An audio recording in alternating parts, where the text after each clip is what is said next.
Hey everybody, how are you? Friends, family, fathers out there. This podcast is for you. Welcome to the Dimitri Giancoulis podcast show. And today I'm going to be giving you some elevating strategies for success, growth, and connection as a father on Father's Day. I'm joined with a very special guest, my son Demetrius. Hi. Who is here with me today. And he's going to be listening to some of the topics I'm giving you guys today because I want him to be inspired. I want him to learn from his dad, and I want him to be able to become the best father for his family one day in the future. Now, in today's episode, I'm going to dive into the realm of achieving successful fatherhood. I'm going to be presenting 10 powerful tips to fathers to excel their roles, not only as a father, but as to build meaningful connections with their family and with their kids. I want them to embrace bravery, self-care.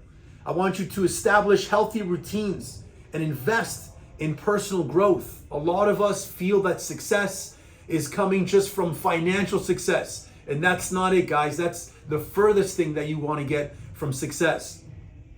I want to talk about strategies to empower fathers to elevate their parenting game and really leave a lasting impact on their children. Because at the end of the day, how important is your life if you can't live a lasting legacy for your kids to remember you by?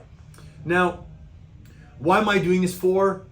Why am I doing it today on Father's Day? And what am I trying to gain from this? Well, one, I do believe that society in general is trying to tame and undermine masculinity. I know you've heard this a lot in the news. I know you've heard this on multiple podcasts, but I think that there's a divide and almost a decline of men that's occurring and their competitive nature. There's a lot of people that are talking negatively that being an aggressive alpha male or having a personality that is aggressive in nature is a bad thing. I think the furthest from it. And I think it's actually helpful to bring some of that into your children's lifestyle.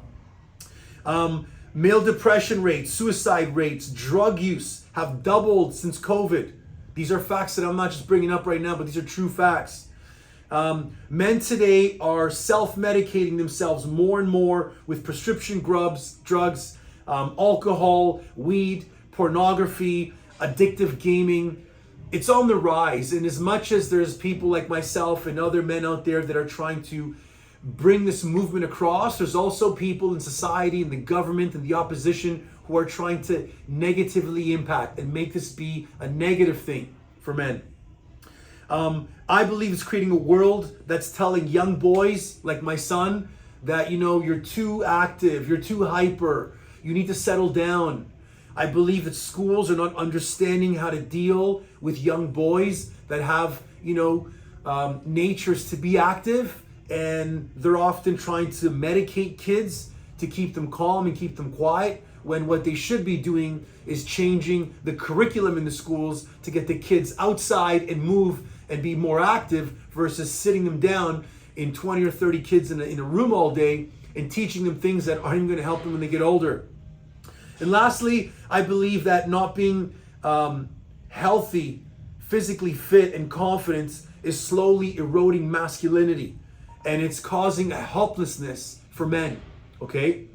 Now, before I begin with going into this Father's Day, podcast, I want to tell you that if it wasn't for me being immersed at a young age, at my son's age of 10, if it wasn't for me being immersed in competitive nature, in having to deal with the stress of joining sports activities, by being coached, by competing with other boys, and having to deal with the challenges and the advantages and the benefits that sports give you, I don't think I would have the success I have today. I don't think I'd be the father I am today.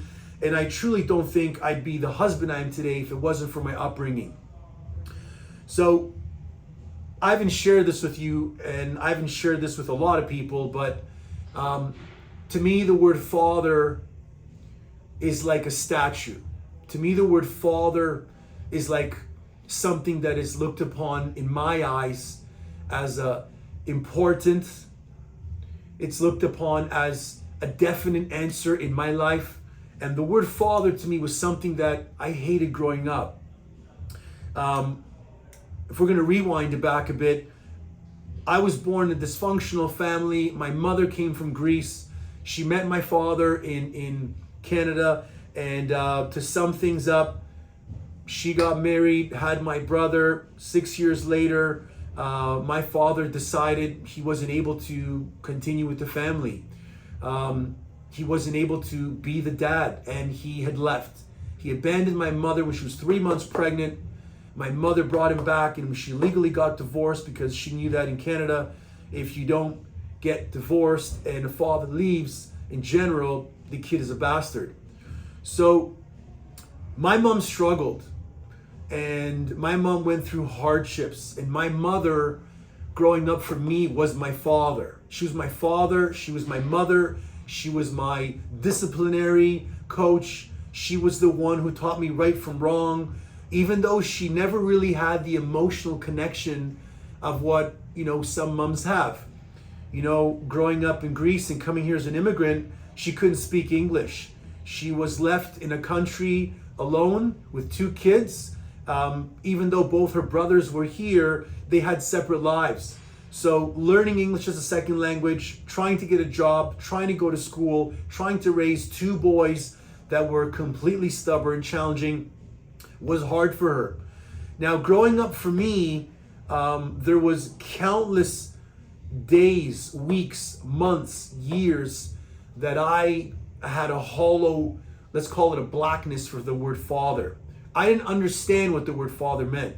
My son is 10 years old, and he understands that having a dad is something great because I believe I've given my kids above and beyond. But growing up, it was so stressful and so hard for me. And I remember so many years trying to find myself and trying to find out, why don't I have a father? Why am I going to school and I'm seeing other kids with their parents, come to parent-teacher night? Why is Christmas time lonely? Why is Father's Day horrible? And at school, for Father's Day, you're making Father's Day cards, you're making Father's Day crafts. Today I woke up to a beautiful breakfast by my wife and my son and my daughter. They made such beautiful things for me, and it made me cry because I realized that I'm at a point in my life right now where being a father is the best gift I could have. You could give me 5 gyms, you could give me as expensive cars, you can give me the biggest home, but if you take away my kids, I'm weak. I don't have any meaning in my life.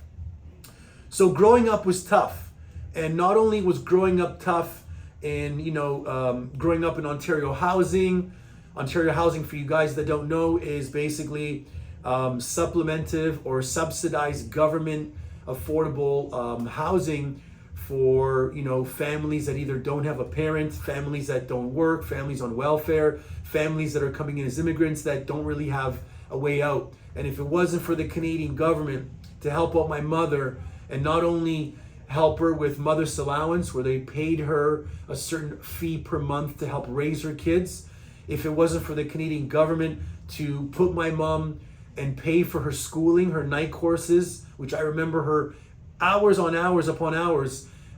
She would work during the morning, she would come home, the babysitter would do like a transaction drop off. Here's your kid, come home, make dinner, and she'd be on the table studying, passing out with books in front of her. Me and my brother would go to bed, wake up, and mom's at the breakfast table. The kitchen table for us was everything. It was a kitchen table, it was the office, it was where you make food. The kitchen table was where we did everything. And here she was, passed out on books, trying to empower herself and to be better herself, because she had to raise herself to raise these 2 kids. So I'm not saying this because I want sympathy, but I'm saying this because I did come from a challenging time. And I remember as a young boy growing up, not only did I feel alone because the relationship I had with my brother was so challenging. Now, when I say challenging, it wasn't because I didn't love him and he didn't love me, but when you remove a father from a family, you have dysfunction. Communication is improper. The way you communicate is improper. The way you solve problems is improper. And when you have a mom that's raising 2 boys that are extremely challenging, very violent, It's difficult. So there's a family dynamic where the older brother is trying to be the dad when he really doesn't know how to be the dad. The mom's trying to be the dad. But, when your kids are 10 and 14, my brother was like 6 feet tall when he was 14, you can't discipline a big man like that. So you will find challenges. And as a young boy growing up, I didn't understand why my life was different. I knew that I'm going to have a hard life. I knew that I wasn't the only one without a father, because luckily I grew up in an area where 90% of the kids either were missing one parent or both. Okay, so I kind of felt normal having a bunch of friends that didn't have a father as well. But it wasn't until I was 10 years old, my son's age, and my mom sat me down. I can't remember if it was my birthday or not, but she says to me, you know what, I want to talk with you and I'm going to explain some things to you. And she told me, your father's not going to be around. Your father left us. Your father wasn't the man that, he should have been. He was a gambler. He was into drinking. He wasn't supportive of the family. He decided to leave, and instead of me giving up hope, I'm doing the best I can to raise you and your brother.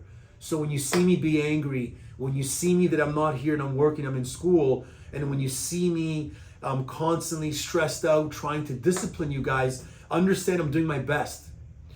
And when she told me that at 10 years old, she basically time collapsed a decade into one day, and she took me from being a 10-year-old little boy, I believe gave me the maturity of a 20-year-old man. Because I recognized at 10 years old that, okay, brother, this is where you live. This is the type of scenarios and settings you see.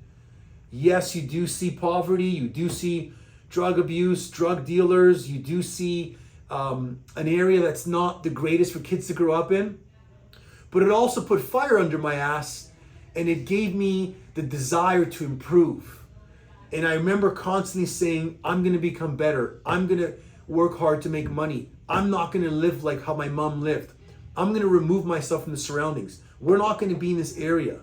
And I looked upon people for hope. But when the surrounding people in your environment as a young boy growing up are not role models, who do you look up to? Thank God for coaches.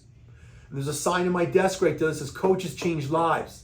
Because if it wasn't for coaches in my life, from my first swimming coaches to my track and field, to my wrestling, to my football, to my soccer, to my high school swim coaches, to my bodybuilding coaches, to currently today to my business coaches and my mentors, I wouldn't be the man I am today. And I'm not trying to say that I'm this glorious, successful person, but I do believe through what I've been through my life, through the upbringing of dysfunctionality, from not having a financial backing of a mommy and daddy to give me a silver spoon, going to school, opening up a business, competing drug-free, building a business, expanding my business, getting knocked down during COVID, losing over half of my company, and then coming back with my team and being successful enough to continue, I feel is something I'm proud of.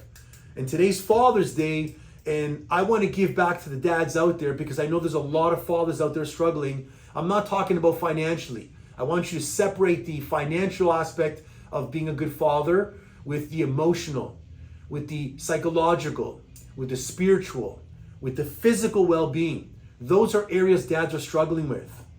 Now, it was very challenging for me as a young boy growing up because the word father meant hate. I had such anger and hostility. And if you were to ask me in my 30s and 20s, would you want to see your father? No. I hope he rots and dies. And I always had this vision in my eyes that I envisioned myself going to St. Clair in Caledonia to this cafe he was, known to hang around in Dartico. And I had this vision of myself one day going in, confronting him and saying, hey, are you Mr. Giancoulis? Yes. In front of all his friends and his surroundings? Yes. Do you have a son named so-and-so? Do you know of a woman named Kathy who you've tormented and ruined her life? and I want to throw coffee on him. I want to flip the table on him. I had such anger that I wanted to give him pain. And because of that anger, I think I just kept burying it and burying it and burying it and burying it.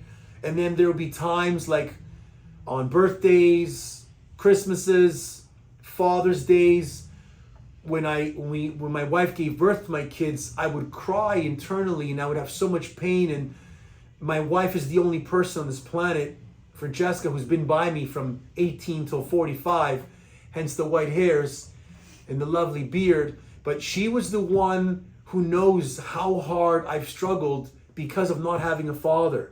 Now, not having a father also gave me like an extra battery that kids growing up with a father and mother don't have. And for anybody watching right now that's got an adversity, that has grown up with a special need, anyone that's growing up with an autoimmune disease, anyone that's growing up with something challenging in life, they've lost a parent to death, something like that, you know what I'm talking about. There's an invisible battery pack that makes you feel more powerful and confident. And what this did for me was it just gave me hope. It just said, you know what? You're going to do it for your kids. And at 14 years old, even at, 10, 11, 12, I remember every time I compete and I would win an award or trophy, my drive for winning and competing was to be able to show these guys my trophies, to show my kids, Daddy worked hard. And even though Daddy didn't have a daddy, he still tried his best to become his best. Now, I remember when I was 14 years old and I went to Weston Collegiate Institute, and in my first swim meet, I remember going down the stairs with a bunch of kids from other schools, and I remember telling my buddies in my class, my swim mates, that I'm gonna win the 100-meter butterfly for my son and my daughter. And this was at 14, guys, and a lot of my friends thought it was weird because I was the only one that was excited to talk about my kids, and I would talk about them as if they were happening next week. And this is, freshman year of high school. But I had a burning desire to be a dad. To me, that was success. I wanted to fill the role and the holes and the horror and the pain that was left with me from my absent father. And I wanted to give it back to my kids. So as much as it sounded weird and crazy to my buddies, and I will get to the 10 strategies right away, it was empowering for me because it gave me that drive to do it for that reason. Now, 2021, I believe, on December the 28th, I get a phone call, December 24th, I get a phone call from a mysterious number, and I saw the last name said Giancoulis. I picked it up, and it was one of my father's relatives, brother, uncle, it could have been one of his cousins. And they said, Dimitri, I know you don't know us. I'm sorry for reaching out to you like this, unannounced, but we are part of your family. Your father is at St. Joseph's Hospital. That's the hospital that he left my mother at 45 years ago. And she gave birth to me alone. And they said, your father is on his deathbed. He's dying with multiple areas of internal issues, liver, heart. And if you want to come see your dad, here's where he is. We know that it's been a crazy scenario. We know we've never reached out to you, but he is dying and they're going to give him about a week to live. So not knowing what to do, not knowing, I didn't mention this to my kids. I went to my wife and I said, listen, this is the scenario. What do you think I should do? And my wife said, you should go. Regardless of what pains you have, regardless of what hate you have, you should go. And I made the decision not to go because I knew that confrontation that I've always dreamt about having, for me to get satisfaction in putting this person in a painful state, may get out of hand in the hospital. And the last thing you want to do is when someone's dying is torture them with sarcasm, with negative remarks, and make them have a heart attack early. So I've been blessed, and I'm so spiritual, more spiritual in my 40s, I would say, in my late 30s than I was when I was a young boy growing up, because I believe God has helped me out so much in my life. But I said, God, forgive me, I'm not going to visit my father. He's going to die. I will go to his funeral and I will pay my respects. And 6-7 days later, he passed. I got a phone call from his sister and her daughter, and they said, wonderful people. I've never met them. I've never met anybody on my father's side. No one from his family. Sometimes I call them cowards. No one from the family reached out to me to say, hey, I know it's been a rough life. I know you're 20, 30 years old. I know your father's not the best mentally stable, but we're your family. We want to help you out. No one did that. So for anyone watching this that doesn't have a father or a mother or missing a parent or grew up in a foster child home, I feel you and I know exactly where you're coming from. But don't ever let that pain and don't ever let that hollowness bring you down. Let it fuel you with fire to become the best man and woman you can be. So I said, you know what? I'm going to go to his funeral. I'm going to bring my daughter, my wife, but I want to go to his home and I want to visit the people to maybe get some of his belongings, and I want to see where he lived.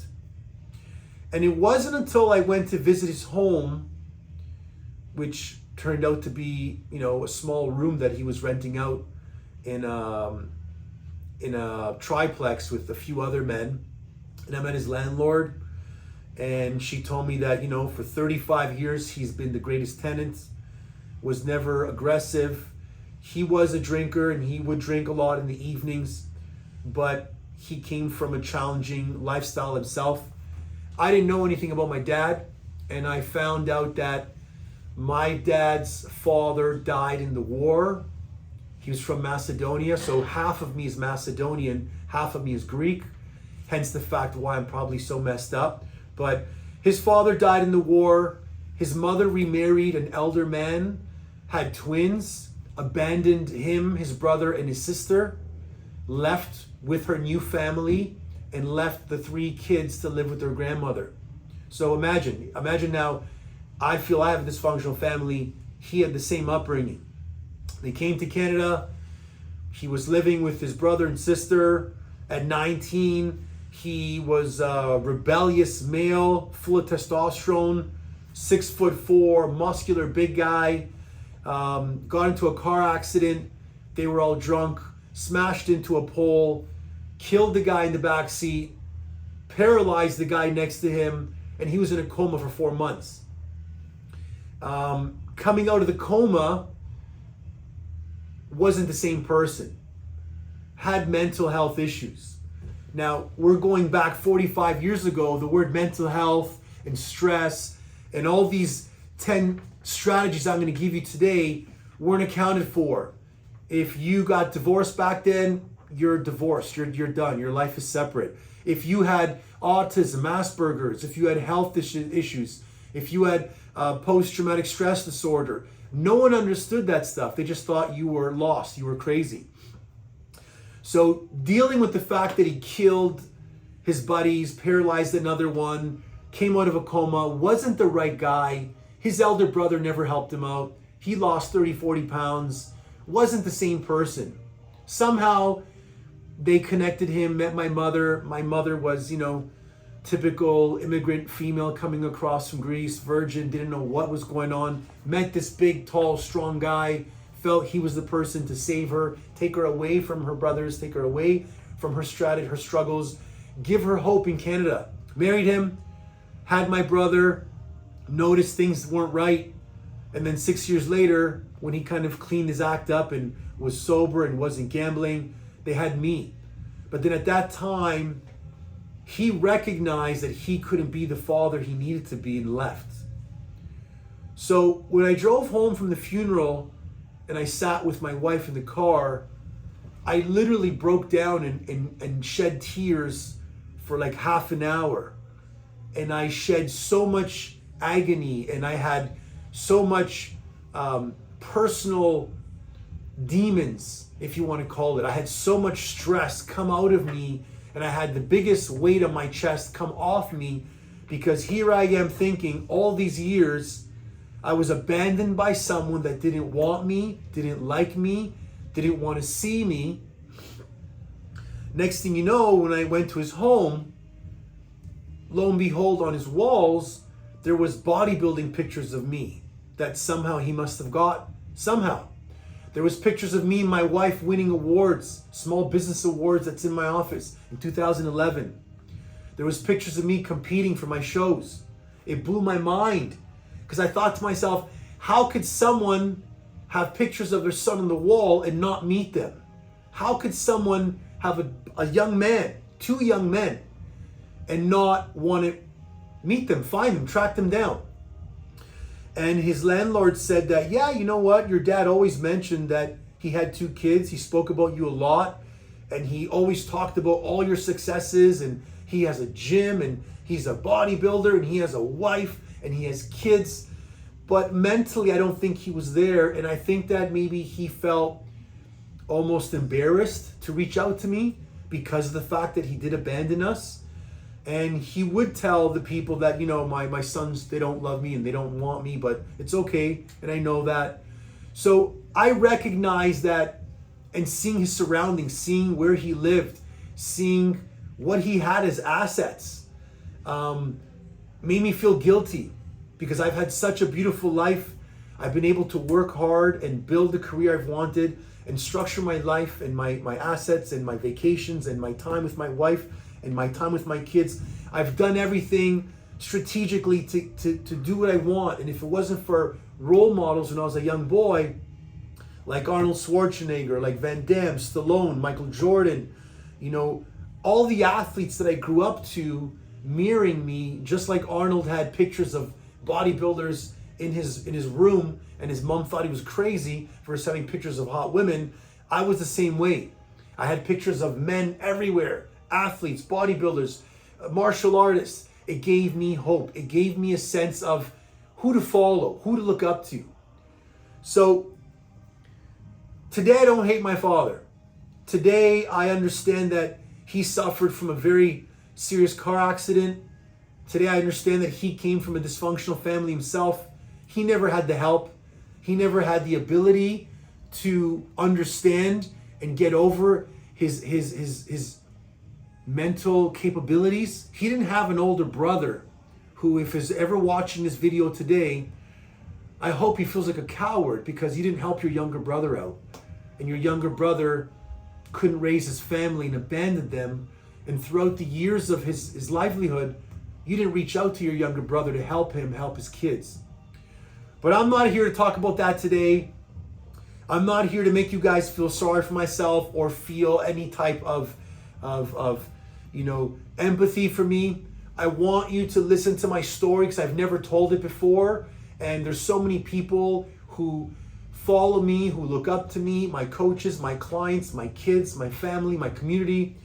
And ever since COVID-19 and me visiting my father at his funeral and burying him and seeing him in a casket and seeing all the pictures that I took as memory, it was weird because I'm burying someone who to me biologically gave me life, gave me my genetics, gave me some of my characteristics, but emotionally wasn't there. I have so many pictures of my father that look so different, and I do resemble him in many ways, but I don't know him. I don't know what he was like. I don't know what his experiences were like. So to me, that father will always be like a shadow, a black shadow. And even though I saw him in his grave and I buried him, it's a shadow. So I told myself after his funeral that I'm going to change myself. I'm going to start an online coaching program to work with men only, men over 40. I want to work and help coach and mentor and educate and motivate and inspire every man watching here, and women, but especially the men who are suffering in silence, who are working endless hours to provide for their family, to protect for their family, to give them all the luxuries in the schools and the private camps and the cars and the vacations. I'm here to remind you that without fitness, without a positive mindset, without routines and rituals, you will fail. You may not fail in a successful level, but internally you will fail yourself. And if you cannot build yourself to the best level and gift him to the world, you're going to live an average life. And Ladies and gentlemen, average is the enemy. So, I'm thankful that you're able to understand my story. For those of you who don't know me now you know a lot about me. And I want you to understand this because even though you're given an adversity, and even though I was born without a father, my mom taught me one thing. And my mom always said to me, yes, you don't have a father, but also there's someone that is worse than you and better than you. You could have lost both your parents and your brother in an accident, and you could have witnessed it. You could have had something wrong with you where you can't walk or you're blind. And she kept always telling me this, and I hated her for it because every time I wanted empathy and sympathy and I wanted her to comfort me, she kept saying, I'm like, yes, mother, there's somebody worse and somebody better. I know. And now I understand it. Now I get it. Now I realize what she means. Because whenever I'm having a bad day, and I went and got this tattoo that says, happiness is a decision, to remind myself whenever I'm in a negative state that there's always somebody worse than you, Dimitri. There's always someone in a worse state. So man up and get over it. There's always someone in a better state.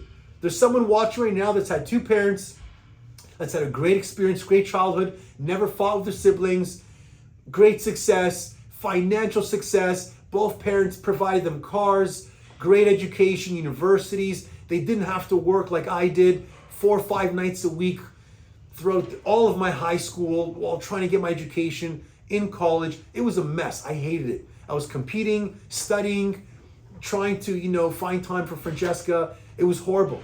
I never had the silver spoon. So what I should look forward to is what I've been through.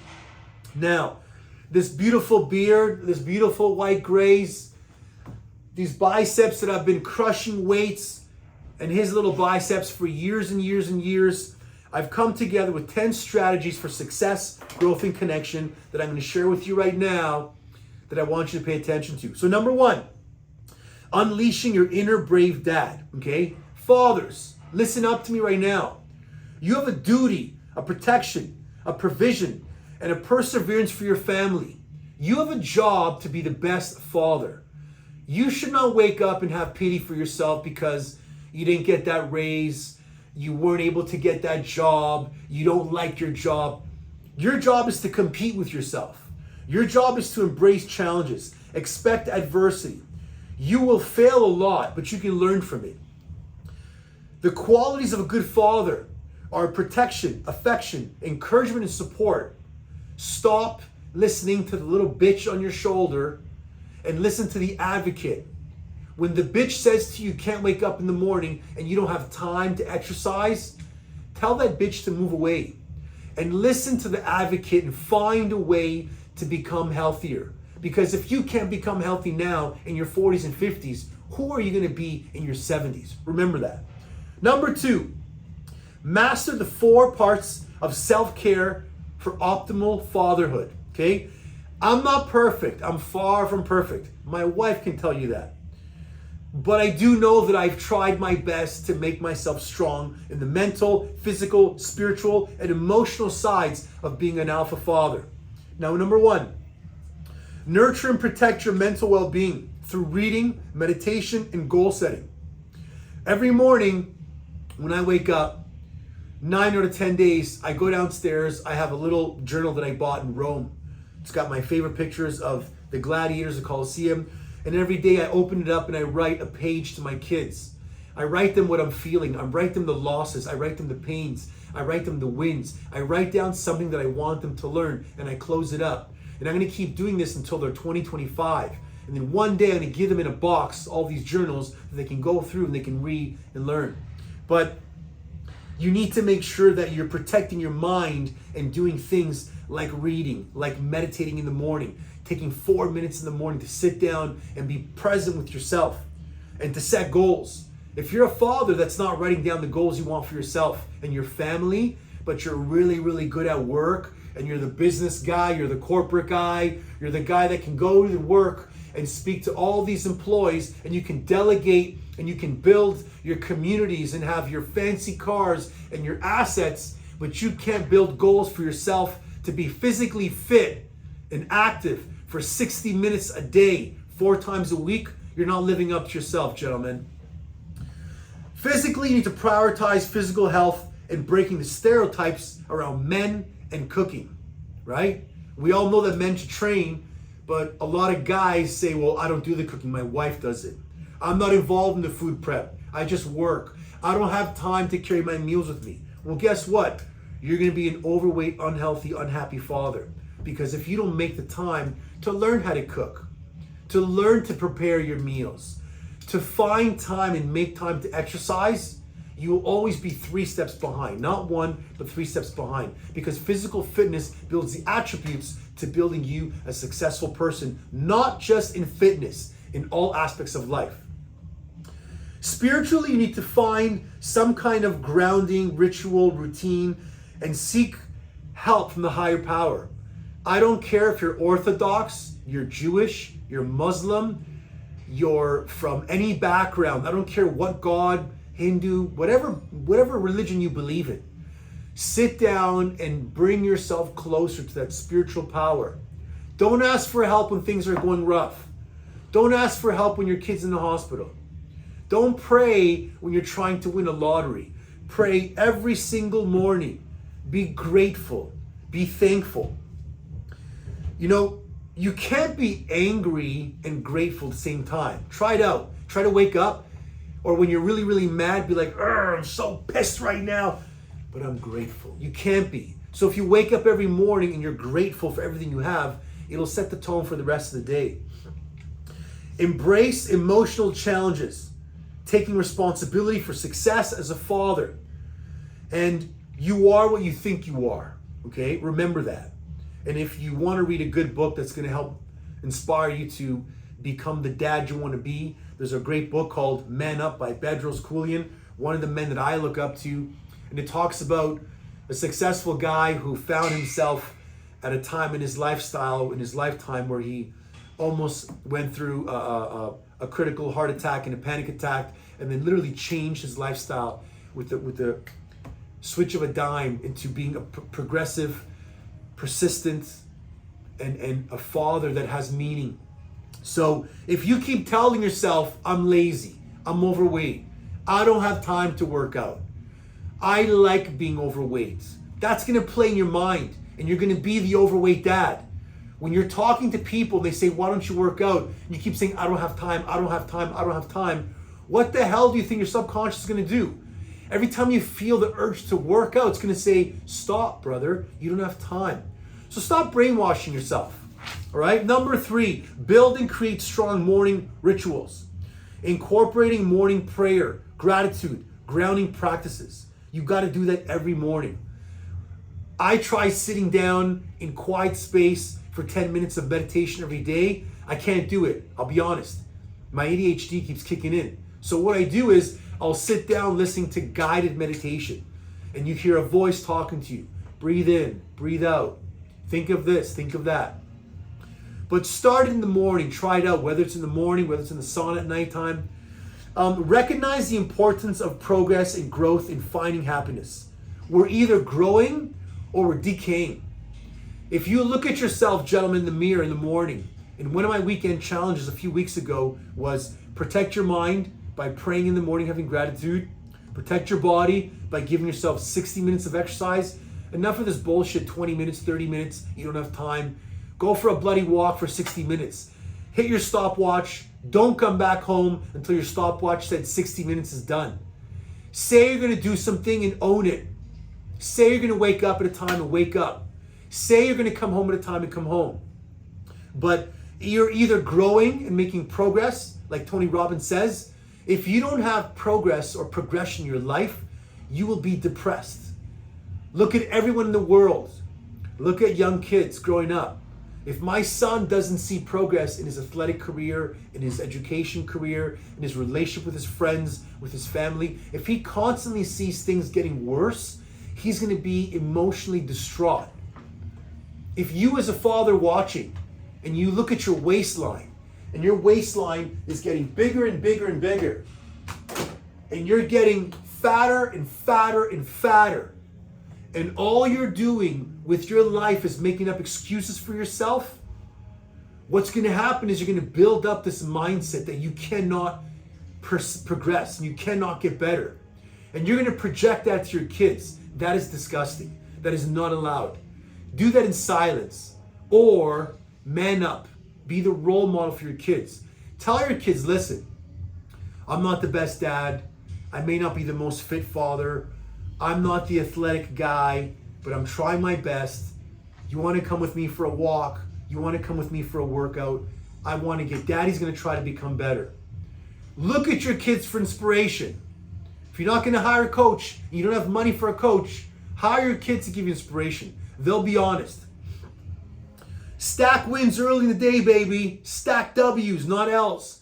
Wake up in the morning. Wake up at a certain time. Check. Make your bed. Check. Wash your face. Take a cold shower. Check. Leave your clothes to the side of your bed. Check. Make your lunch. Check. Have a routine of your agenda for the day. Check. That's like 6, 7 check marks I just gave you before you leave your house. Have breakfast. Check. Pray to God. Check. If you stack 10 wins before you leave your home, you will be confident. And understand the 4 C's of significance, okay? The 4 C's are this: credibility with yourself. If you say you're going to do something and you do it, you build authenticity. You build the credibility and the belief that you can do something and stick with it. If you build credibility, you start to have competence. And you feel that, hey, I've been waking up every day at 5:36. I said I was going to do something. I did it. Now I'm going to try to work out. Now I'm going to go write that copy for my work. I'm going to prepare that proposal. I'm going to go ask that girl out. I'm going to write that test and I'm going to crush it. Credibility leads to competence. Now, when you try something and you're afraid of it, and we all know that men out there have fears. I got fears too. But when you try something and you do it, from the competence develops confidence. Damn it, if you're confident, you can do anything. If you're confident, you can land that job. You can ask that girl out on a date. You can ask your boss for the raise. You can train harder. You can eat smarter. You can change your physique. You can become better. And when you go from credibility to competence to confidence, what's next, guys? The last C, your character. You develop a new character. You tell yourself you have core values and you have a vision of who you are, not what you've become. If you're watching this video and this podcast right now and you're looking at yourself and you're unhappy with the way you look, with the way you perform, you're unhappy with your blood work, and the doctor's saying to you, your cholesterol's high, your testosterone's low, your liver enzymes are fatty, you have a fatty liver, your blood sugars are high. Damn it, that's a report card to get better. And if you're not going to start today, when are you going to start? 10 years from now, when these guys are going to surpass you? Or when? 20 years from now, when you're going to go to their wedding and you can't even dance with your daughter on the dance floor because you have no posture, your back is hurting, your knees hurting? Come on, guys, let's level up. Number 4, nourish your body and your cooking skills, okay? Embrace an understanding that's saying you are what you eat. Look at your body in the mirror. Your body is the best example of the characteristics, the traits that you follow, and the choices you make. Look at your body. Do you stand tall? Are you confident? It's based on your choices. You choose to eat more than work out. That's it. Unless you have a medical issue, unless you have an adversity, you're in a wheelchair, you broke your leg, you have an autoimmune disease, unless there's a specific reason why you can't get up and run or do push-ups, which are free, it's because you're lazy. Type 2 diabetes is because you don't move enough and you keep stuffing sugar in your mouth and your bloodstream is full of glucose. Your insulin levels are so high that your body's producing such insulin, you become resistant to insulin and your body goes, you know what? There's no more use for me producing insulin. We're just going to keep this blood sugar high. You're type 2 diabetic. That's bullshit, okay? Being a type 1 diabetic is something you should try to think of. When your body cannot produce enough insulin, you need to inject yourself with insulin. So stop looking at your life and stop making excuses. And remember, you are what you eat. Google, research, go to ChatGPT, read up and invest in a coach to teach you your macros. You know, it's funny when I meet guys that are into cars or they're into sports and they can tell me every player in the team. They can tell me their stats. Yeah, this Ferrari's got this engine, you know, it's got this much horsepower, this much torque. And then when you ask them, what's the protein, bro? What's the carbohydrate? What's the fat? They don't know. How the hell can you not Google what macronutrients are to prepare yourself and to educate yourself on how to eat properly?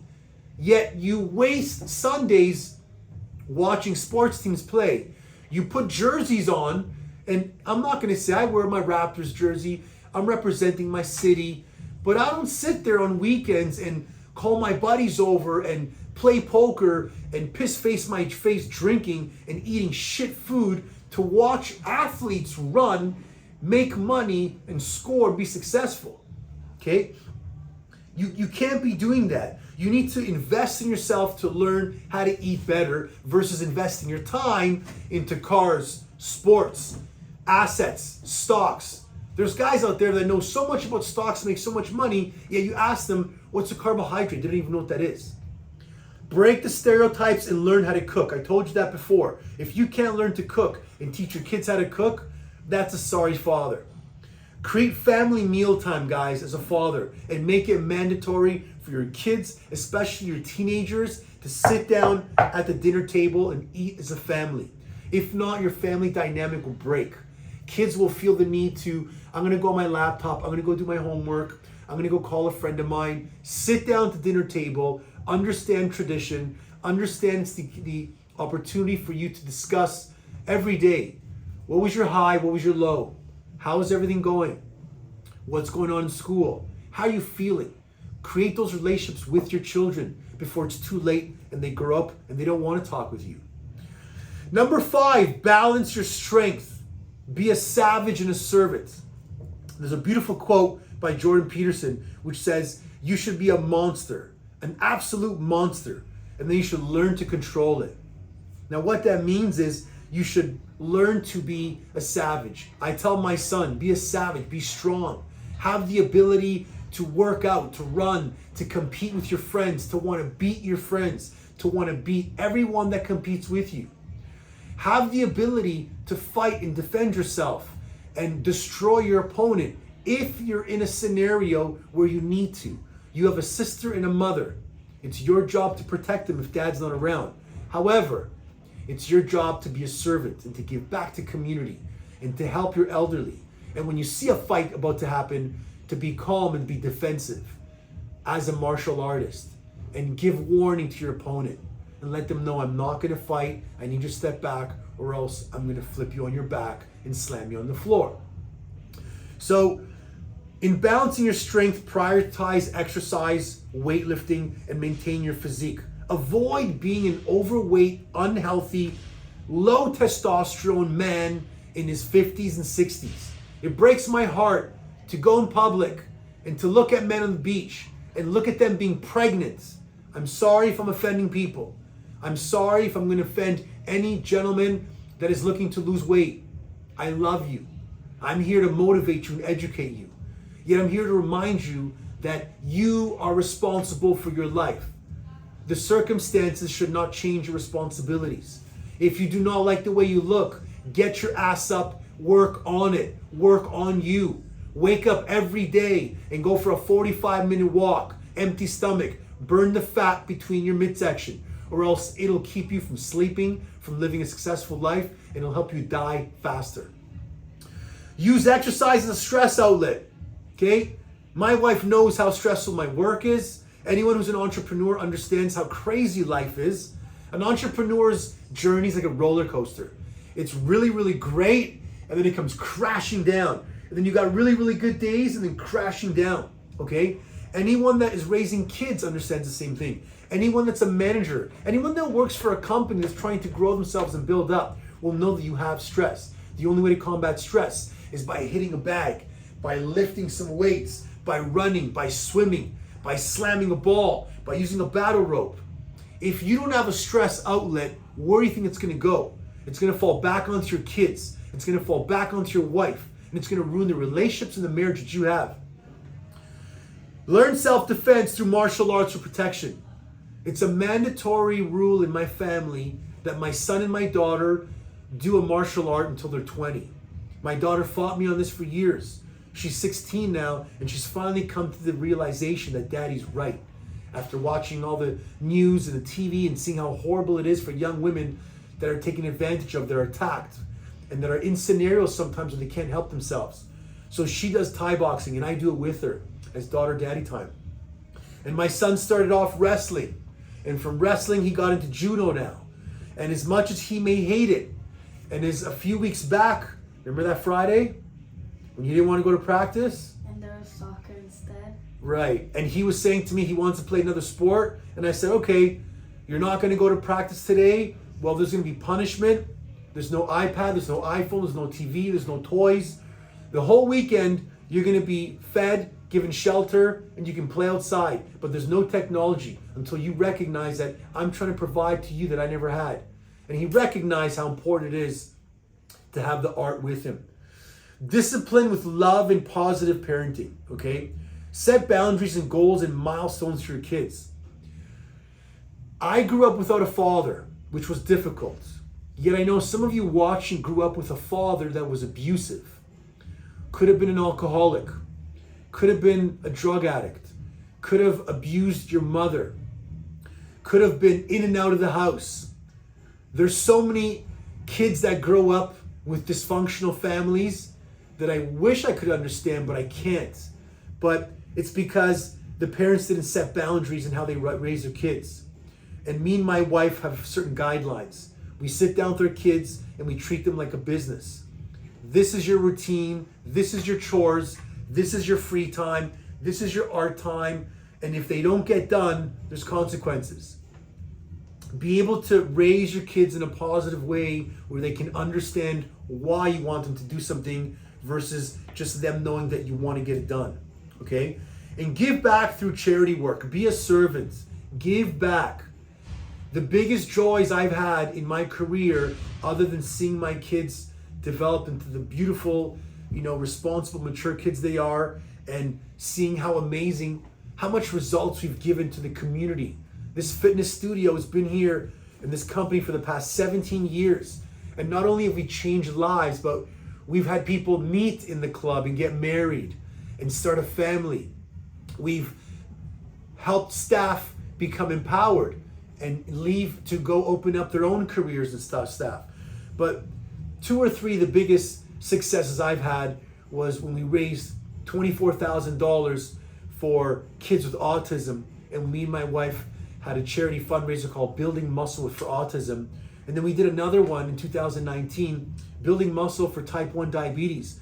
And we sent 6 kids to Camp Huronda, and we paid $2,500 each for 6 families for young boys and girls to go to a summer camp, a 2-week camp, and learn how to inject insulin, how to manage blood sugar, how to eat properly, how to be around type 1 diabetics. The staff were type 1 diabetics.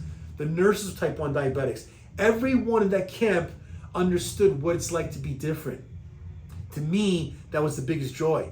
And if it wasn't for COVID, 2020, we were getting ready to have our other gala, which was Building Muscle for the Deaf and Blind Association of Ontario. And because we shut down our doors on March 17th, March 20th was supposed to be our gala. And we had over $10,000 saved in corporate sponsorships. Our members were going to be coming. So give back to charity. Give back to your church. Give back to a charity that you can find downtown. Help others. If you're a business owner right now watching and you're successful and you're making 7, 8, 9 figures, find a charity to give back.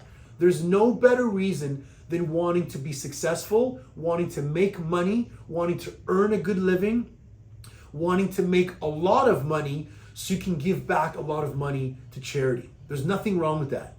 I find a problem with people looking to make a lot of money, become greedy, and to chase the dollar when all they do is they let that dollar control them. Make money to give it away and to help others that can't make money and don't have the opportunity. Strengthen, number 6, baby. We're almost there. Almost there, guys. Number 6, strengthen family bonds through quality time. Craig Ballantyne, a really successful disciplinary coach, that I follow and that I was part of at many conferences and seminars, he talked about removing your armor before you come home. He talked about driving home and putting on a song that inspires you. So when every man is going home, put the Rocky soundtrack on, Eye of the Tiger, put the Gladiator soundtrack on, I don't care what it is. Put a song that gets you pumped up. Yeah, you're going home. You had a shitty day, but that song's gonna inspire you. Turn off your phone. Disassemble, take off your helmet, okay? Take off your chest plate. Take off your elbow plate, your shin plates. Take off your steel armor, your briefcase, and before you put that key in the door, my wife always says, when that door opens, if you're on your phone, get out. And I used to come home thinking, whatever, I'm talking to a client. It's a potential close, it's a potential client that we can have to buy our services that we can use to support our family. Get out of the house. When you walk into this house, remove your armor, remove your stress. Your kids do not deserve to hear about your shitty day. Your wife certainly does not deserve to hear about your stress with your employees. Leave that away. Establish a non-negotiable date nights for a thriving marriage. I've been lucky enough to know a best friend of mine. We've been dating for 27 years now, and I must say that on the best months, years that we've had, were the years and months that we've blocked off date nights on a Saturday night, whether it's every Saturday night, every second Saturday night, where you can go and date your wife. Remember, you need to rediscover the pedestal for your wife. I made these notes last night, and it says to maintain a romantic connection like when you were dating her and you were acting like Rico Suave. Remember that guy who used to do his hair, get his outfit ready, clean his car, spray some cologne, you know? You wanted to make sure you're perfect, so when your date came in the car, you were that Rico Suave. Remember opening the door, remember calling her. I used to leave little songs, hip hop and R&B music for my wife. I would send her little pictures. Back in the days we had pagers, so I would page her like, my number and LOLO, or I would leave little cards for her. All the sweet things that we used to do when we're dating our wives. Buy your wife flowers. I still buy my wife flowers, minimum, every 2 to 3 weeks for no reason, okay?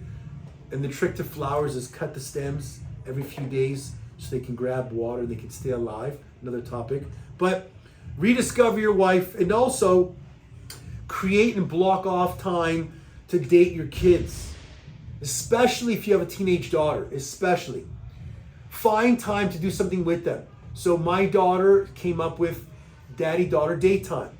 So I told her, I'm gonna come with you and I'm gonna train Muay Thai with you. We go twice a week and we do Thai boxing. And it's so cool because we get to actually partner up. I don't partner up with guys my size. I partner up with my daughter. And we get into the clinch and we knee each other and we punch each other and I grab her head. I'm treating her as if she's a man so she can learn to protect herself. And in that same time, I'm bonding with her. I go with my son to his practice. At the end of practice, we have a routine where he's got to climb the rope. He's got to do 10 pull-ups. He's got to do 20 push-ups. We had a little bond a few months back, and we had a little challenge where he had to do 50 push-ups every day. And I helped him learn a non-negotiable of doing 50 push-ups per day for 30 days. It worked out to like 1,525 push-ups in 1 month. And I gave him a consequence once he signed his little contract where if you miss a day, you got to double up 50. So some days you have to do like 100, remember? I remember when I did like 200. 200 push-ups, and he was dying. But what he's going to remember from that as a young boy is my dad gave me a challenge. I took it, and I completed it, and I got a reward at the end. Okay? Number 7, we're almost there, 3 more to go. Each year, invest in personal growth and coaching. I don't know how many times I got to tell gentlemen out there, you think you know a lot, but you don't know enough to get to where you want to get to. And usually a coach can get that gap and time collapse, okay? Overcome your ego and seek professional help in areas you're weak. Now, this means your marriage, gentlemen. This means hiring a marriage counselor, a couples counselor, a therapist. Me and my wife have met with therapists before, not because we're on the verge of divorce, because there's were times in our life through different ages where there was things we couldn't get over and communicate. There was boundaries we had that we could not fix. And there was cobras attacking each other. Why? Because of a lack of communication. And therapists, marriage counselors have been amazing enough, like personal trainers, like a nutritionist, like a therapist that's helping you get over a trauma, teach you strategies on how to understand your partner, how to make sure that you're not reacting from trauma and from ego, because a lot of us act from previous trauma from when we were kids. Improve your skills in all areas of life, guys. Physical, marriage, finances, career, your feelings, your relationships, and your bad habits. A lot of you are self-medicating yourselves with alcohol, with drugs, with prescription drugs. So many men now are saying, well, I don't smoke weed and I don't drink alcohol and I'm not into pornography, but you're going and getting prescription drugs from your doctor to numb yourself, to numb the pain, because you have anxiety, you have stress. Stress and anxiety are normal. We need them to callous our minds, like David Goggins says. We need them to become stronger. If you're not able to handle stress, what the hell are you going to be able to handle? Surround yourself with winners, with strong, loyal alpha men, tribal men who challenge you, who influence you, and keep you accountable. When I was in high school and I was competing and I was getting ready for my first show, one of my best friends, I'm not going to mention his name, but he would always ridicule me. Come on, man, you can't compete. Where are you going? You're not going to win. Look how skinny you are, bro. You got to be juiced up and sauced up. And my first bodybuilding show, where my trophy's sitting right there, the first show that I won, and I knew this guy loved me, and I knew he cared about me, but it was almost like an envious relationship we had, because I put my money to where my mouth is, or my mouth to my money, or however it goes, and I said I'm going to compete and I'm going to do it, and I did at 21. And we trained together, but he never took it to the next level. He talked about it, but never he dieted. He would cut his carbs, and he may not take pictures and oil up your body and paint yourself and flex and pose, but he did what we did together. But it bugged me so much that it gave me fuel to compete, especially for all the years of me not having father when I would go to my swim meets and my basketball meets, my track meets. I took all that pain and frustration I had and hate for my father, and when the person said, are you ready, set, go, I would funnel it and just channel it in to winning, and it helped me out a lot. So surround yourself with friends that are going to help you. Have the ability to open up to your friends and tell them your fears. And if they're going to say, come on, man, you're going to start working out now, you're going to stop drinking with us on Friday nights, you're weak, buddy. Cut them off. Know how to get rid of friends. Know how to cut off family that are going to be vampires in your lifestyle. I don't care if it's your brother, sister, mother, father, cousin. If they're not going to elevate you, cut them off right away. And also, continuously invest in learning new skills that can take your assets to the grave, okay? A lot of people are worried about investing.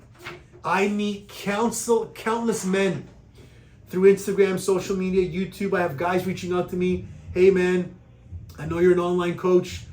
I follow you. You're a 45-year-old male. I think you're doing a great job. You got kids, you got a gym, you have clients, you look fit. I want to be just like you. How do I do it? I tell them there's a process. It's called taking action. It's called having someone keep you accountable. It's called investing in a coach. My coach, Vince, said to me, when you pay attention. When you pay money for something, you pay attention. If I were to give 15 people watching right now a free program for life or for a year, you're not going to pay attention. And you've got to make sure that if you're looking to elevate your level as a man, especially after your 30s, you need to hire a coach. Think of how scary and lonely my life has been. No father growing up, dysfunctional background with my brother. It's been probably a decade since we've communicated. That's another story.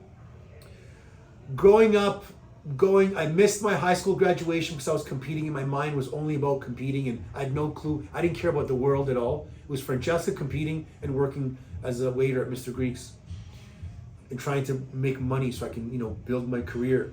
I went to college. I finished my college program. I went to Bally Total Fitness. I worked in the corporate world.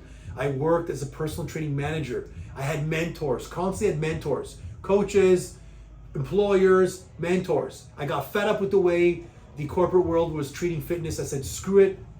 I'm going to go do my own way. I left and I became an entrepreneur. I started Pure Motivation Fitness in 2006.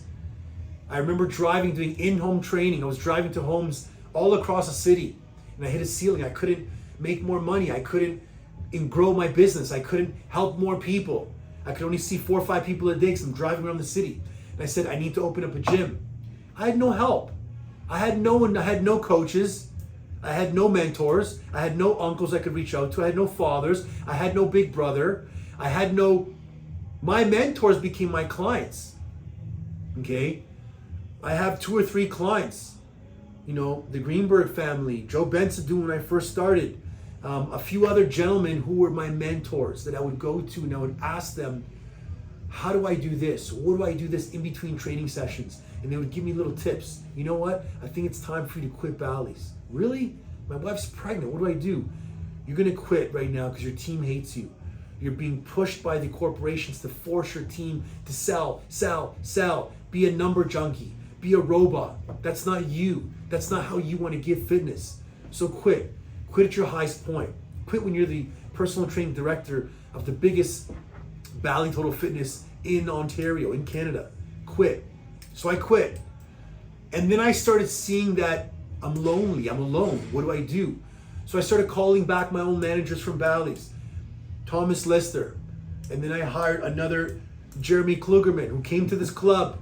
And if it wasn't for him to come into this gym and say to me, yeah, man, you got to knock down these walls, man. You got to get turf. You got to go to the U.S. You got to visit the U.S. The U.S. where it's at. And I'm like, really? Yeah, man, you got to get the balls and the battle ropes and the rigs. And that's where the U.S. is at. And I'm like, okay. So I knocked down a wall. I expanded my gym. I took on more rent, more risk, more responsibility. I have no people to back me up. I got no daddy to give me money in case I fail. And I started buying coaching with coaches. Thomas Plummer, one of the most influential role models in my life in the US. Okay, Frank Nash. And then I met Tim Lyons, who was another coach of mine.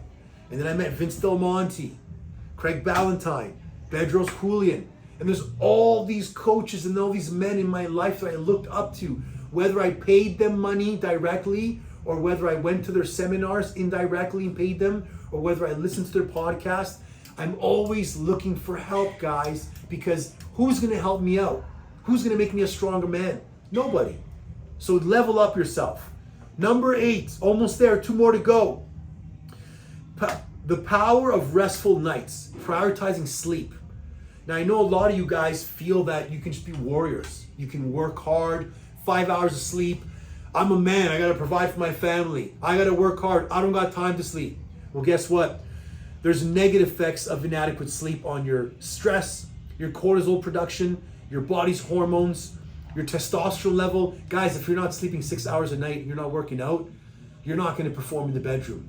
If your testosterone is lacking, your estrogen is increasing. If you look down and you have little titties and your pointy breasts, you have a high estrogen level. If you have big tummy, you have a high cortisol production. Your performance and recovery is not going to do better. You need sleep. We're not 20 years old no more. I'm 45. I train legs on Monday. I'm sore till Thursday. I have a sauna. I do foam rolling. I stretch out.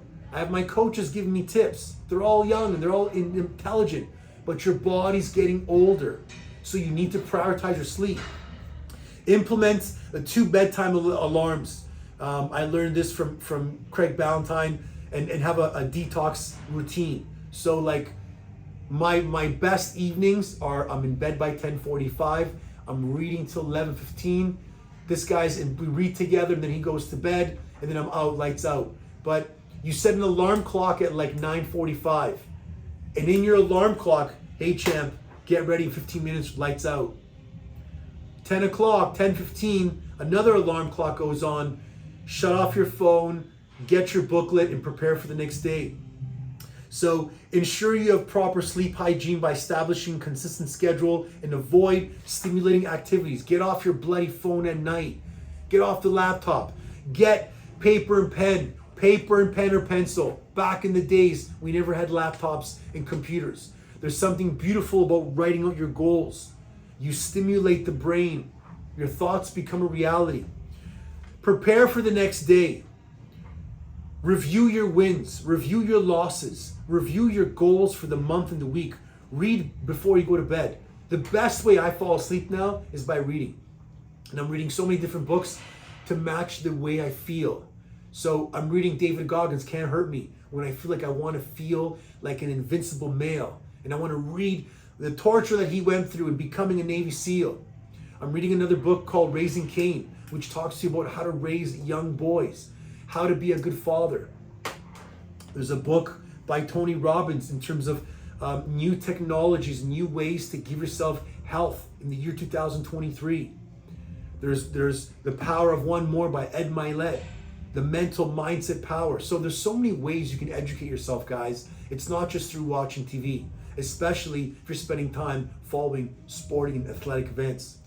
Number 9, last 2 here, communicate and connect with your children. There's nothing better than having a good relationship with your kids. All the money in your bank account, all the assets you have, all the money in your holdco means shit when your kids don't love you. Remember the importance of effective communication and active listening in a father-child relationship. Strategize to foster open dialogue and create safe expression for your kids. Let them know they can come to you and tell you when they're unhappy. I tell my daughter when we drive to school in the mornings. She's 16 years old and she's listening to every podcast that I listen to on business, success, finances, stocks, social media. Gary Vee, Tony Robbins, Bedros Keuilian, Ed Milet, Tim Grover, all the successful people that I look up to, I let my kids listen to while we're driving to school. We talk about circumstances and situations that I want her to know about. Drug use, friends, abuse, assault, how to deal with that. So make sure you have an open relationship with your kids. Don't let them be fearful of speaking to you. Encourage emotional intelligence and teach healthy ways to express your feelings. So my son gets really active and energetic, and he's developed a routine at nighttime where he takes a Spider-Man and he just starts beating his Spider-Man up.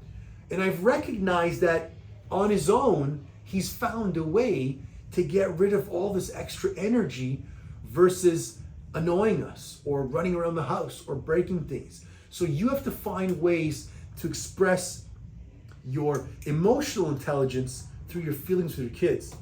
And then lastly, build trust and understanding and empathy with your kids through consistent connection.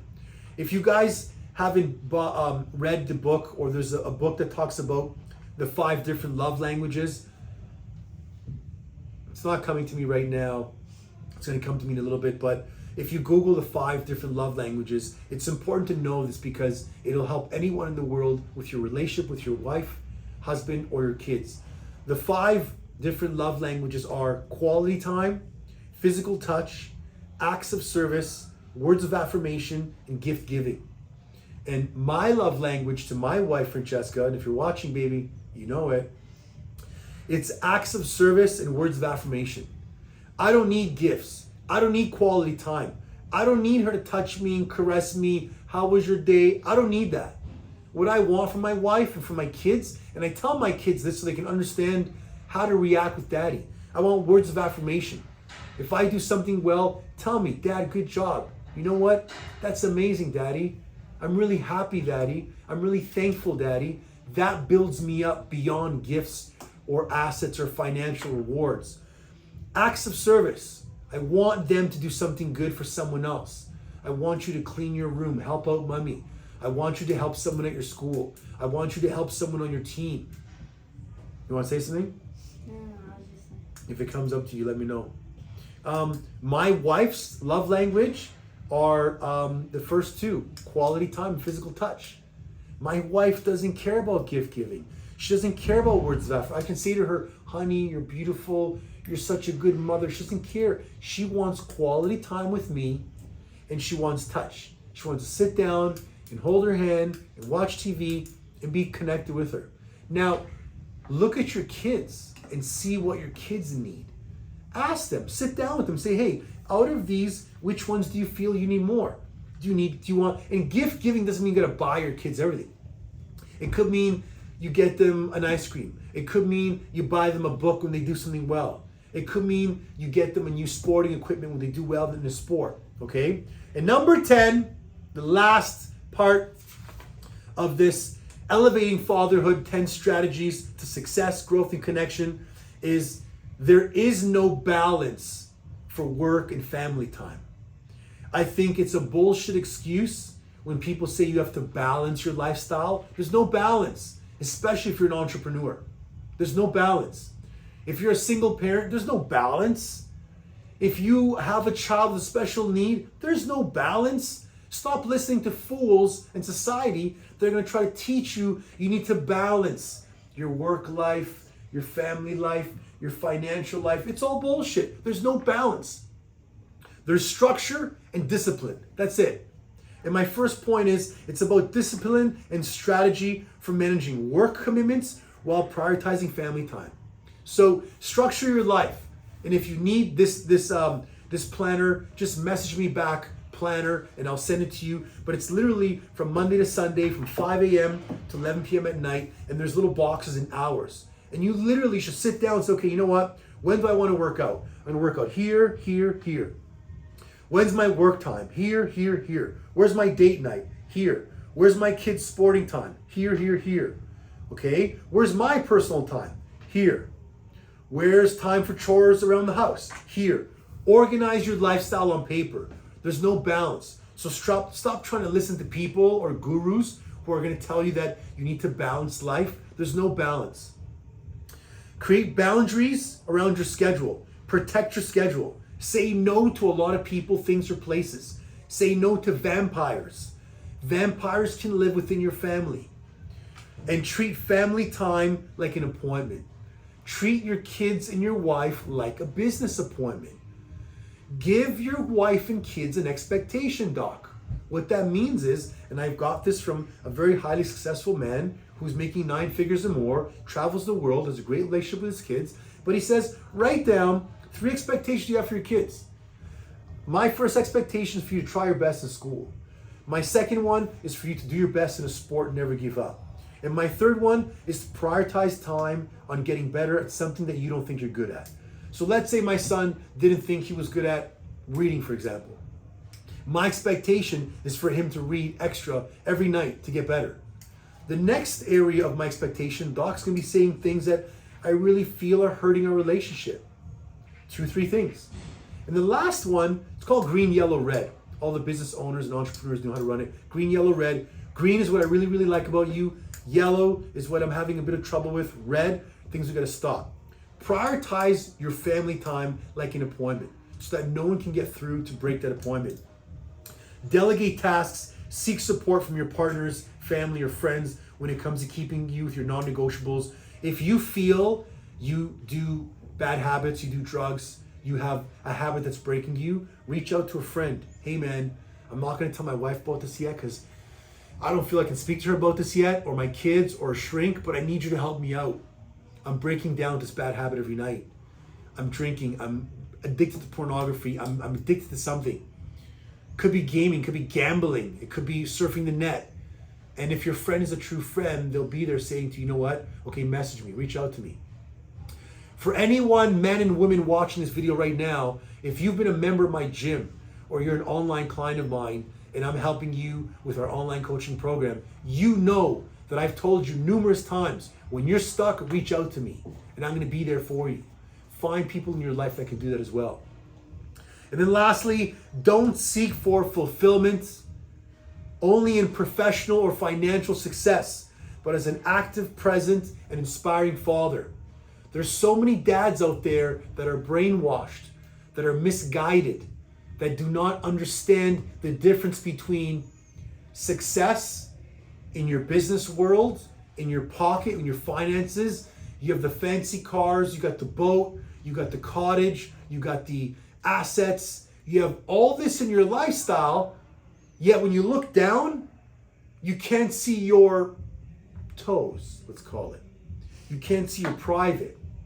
You go to the doctor, and the doctor's telling you your vitals are really bad, but you're worth millions of dollars. Where's your priorities, guys? Success comes from being spiritual successful, physically, mentally, and emotionally. It's not just the money in your bank account.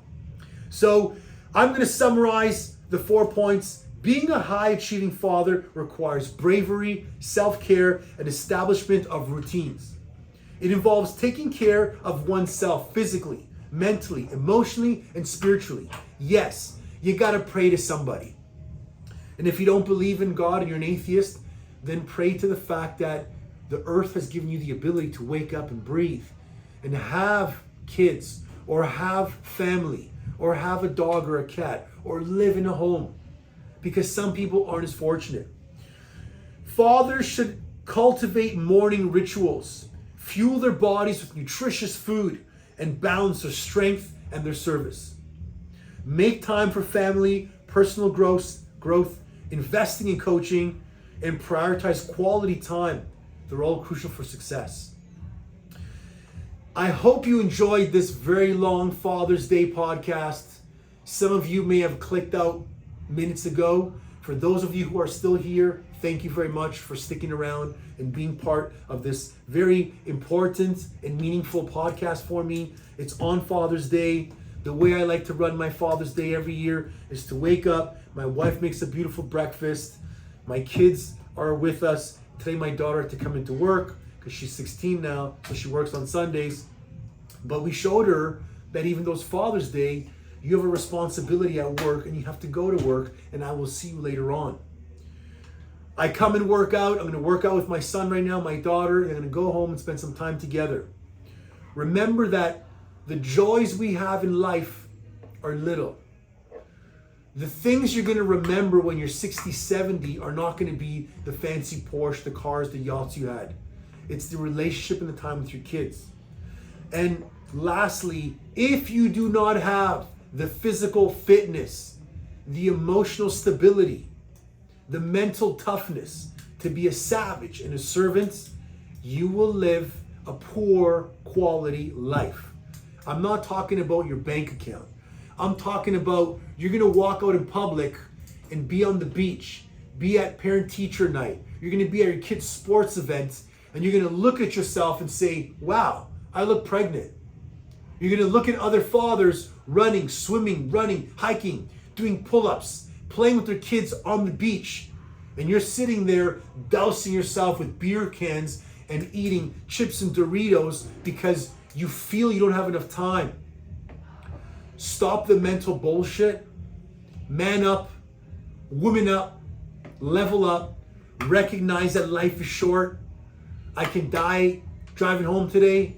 I can die in my sleep tomorrow. But what I do want to remember is I'm trying to be as positive, as inspirational, and as motivating as I can for my family, for my wife, for my staff, who without my staff and without my wife, I would have nothing that I have today. And without our members, who I thank you so much for supporting us for 17 years. Pure Motivation Fitness, 17 years. And for the last 2 years, Pure Body Type Training. All the men who have been following the program, and the women as well, because we do coach husbands and wives. Thank you. Success is your responsibility, guys. Remember that. Happy Father's Day. And to all the fathers who applied for my 12-week Father's Day online coaching scholarship, as much as I wanted to give you guys the report of the father we're choosing today for the winner of this 12-week challenge, I woke up to a bunch of names of people who've filled out last minute, because dads are last minute sometimes, just like I am sometimes at Christmas, and I buy gifts last minute and my wife gives me crap. Another story. I'm going to need about 2 days to go through all the applicants and to help out, and then I'll let you guys know who we're choosing as the father to win the scholarship.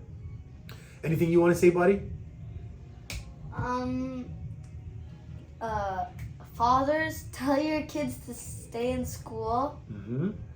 My friends too. Yeah. What else? Learn, keep on studying, try hard for everything. And I guess that's it. And what about training? Why is it important to you to train? It's important to train because when you have body fat and it's making you unhealthy, because we all have body fat. Daddy's got a little chicho too right here. But when you're unhealthy, it's not good, right? Mm-hmm. And then you may not be a role model for your kids. Mm-hmm. And then what happens to kids? If the kids look at their mommy and daddy, and mommy and daddy don't work out, they're eating bad, they're eating fast food, what's going to happen to the kids? They're going to follow. They're going to follow into the steps that same steps. There you go, guys. So, from the double D's to you, happy Father's Day. Attitude is everything, and I hope you enjoyed this podcast. If you did, please do me a favor, because I'm going to come up with a lot more of them. They may not be this long. Like, share, send me a comment. Let me know what you thought. I want to hear from you fathers out there. I want to feel and hear what you thought about this episode, if it did help you out. And subscribe. Peace and love. And like. You got it.